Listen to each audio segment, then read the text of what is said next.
Na verdade, a impotência, ela é o carro-chefe do meu trabalho, da fisioterapia. Por quê? Dos pacientes que sentem dor musculoesquelética. E eu vou estar explicando isso aqui para vocês. O sentir, quando a gente se sente impotente, quando a gente não se sente capaz de realizar algo, ou de afastar algo, ou de maneira real ou simbólica mesmo na nossa vida, a gente vai estar, esse sentir, não se sentir capaz, impacta uma área do nosso cérebro que chama substância branca. E essa substância branca, ela vai ter um tecido embrionário que é o mesoderma novo, que é o que dá origem ao sistema músculo-esquelético. Alguns órgãos também têm testículo, porção mesodérmica do testículo, dos ovários, mas, num geral, a impotência, ela impacta muito o nosso sistema músculo-esquelético. Então, são as dores articulares, musculares, tem muita ligação quando a gente está falando de origem emocional dos sintomas, com esse sentir da impotência, de não se sentir capaz.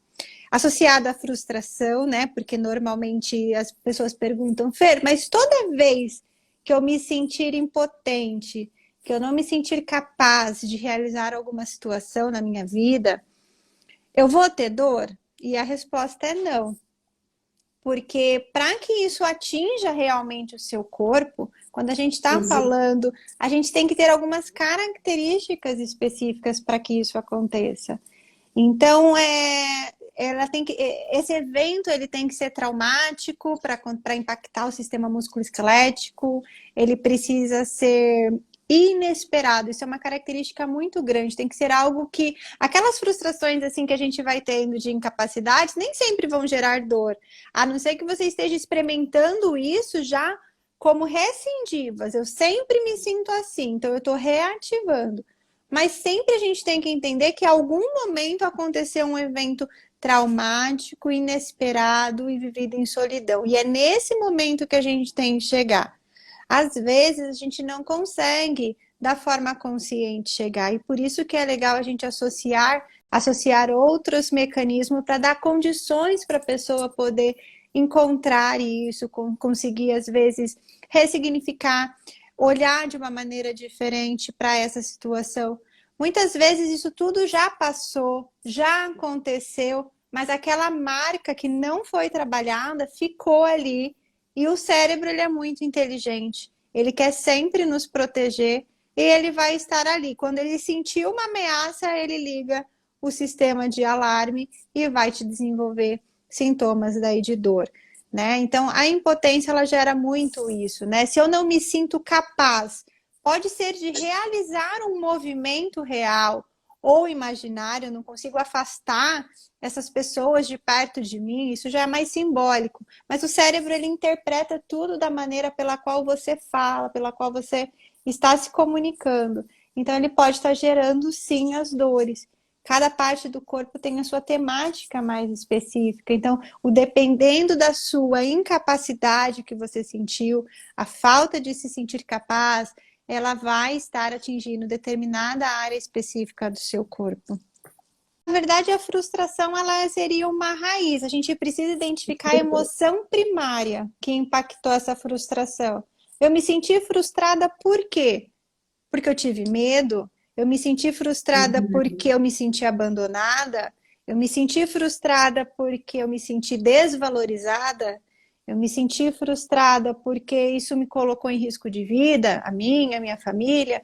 Independente disso, a gente vai ter que entender que a frustração, a base de todos os conflitos sempre é a frustração.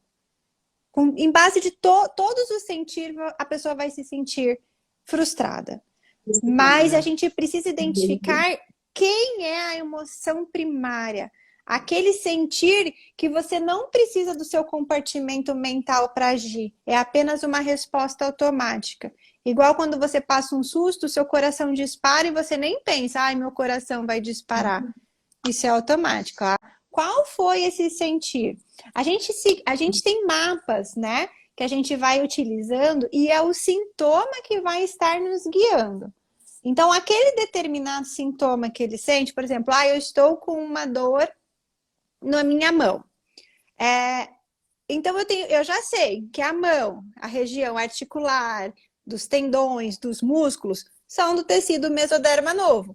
Esse tecido é o sentir, não me sentir capaz, me sentir impotente. Talvez eu não conseguisse, eu sou uma dentista, realizar um trabalho ali com perfeição, então me sentir incapaz, eu posso estar sobrecarregando essa região, né? Então, é esse sentir, o que você sentiu, qual é o sintoma te traz essa leitura de onde você tem que trabalhar na origem emocional daí. Qual é a raiz, qual é o fio que a gente tem que desencadear. Porque se a pessoa começa a falar, é dor na mão, mas ela começa a falar, não, porque foi quando meu esposo separou de mim, não tem a ver com isso, às vezes, entendeu? A não ser que ela pensou que ela não conseguiu segurar a relação. Mas a gente tem que entender qual foi a percepção que a pessoa teve diante daquele evento. Então, é muito importante, antes de qualquer coisa, escutar o paciente. A primeira coisa que eu falo é, escute o seu paciente, que a história ela é rica em... E aí você acaba olhando para o que está acontecendo, né? Por que eu estou me sentindo assim? O que aconteceu na minha vida? E quando a gente fala, então, na parte do nosso corpo, é sempre se sentir, me sentir impotente, incapaz de realizar algumas situações. Claro que daí tem algumas coisas um pouco mais específicas, né? Como tudo, a gente está falando aqui numa forma mais geral para abranger todos os campos de forma, né, mais assim ampla, mas seria isso. A gente tem que sempre estar avaliando daí o que a pessoa sentiu para aqueles sintomas estar ali presentes, né, naquele organismo daí. E aí a gente fala que sempre esse sentir coloca a pessoa num estado... Para gerar os sintomas, normalmente a pessoa está num estágio de congelamento. É quando ela não conseguiu realizar determinado movimento de forma real ou simbólica. E quando ela está paralisada, é onde os sintomas vão surgir. E aí, como que a gente tem que agir? A gente tem que mostrar justamente que precisa quebrar esse estágio de paralisação. Então, devolver o movimento. Uma vez que a gente mexe no corpo, a gente vai estar melhorando a psique. E uma vez que a gente trabalha a nossa psique nessas sensações, nessas percepções, a gente também vai estar melhorando o nosso corpo, os nossos sintomas, os nossos processos inflamatórios.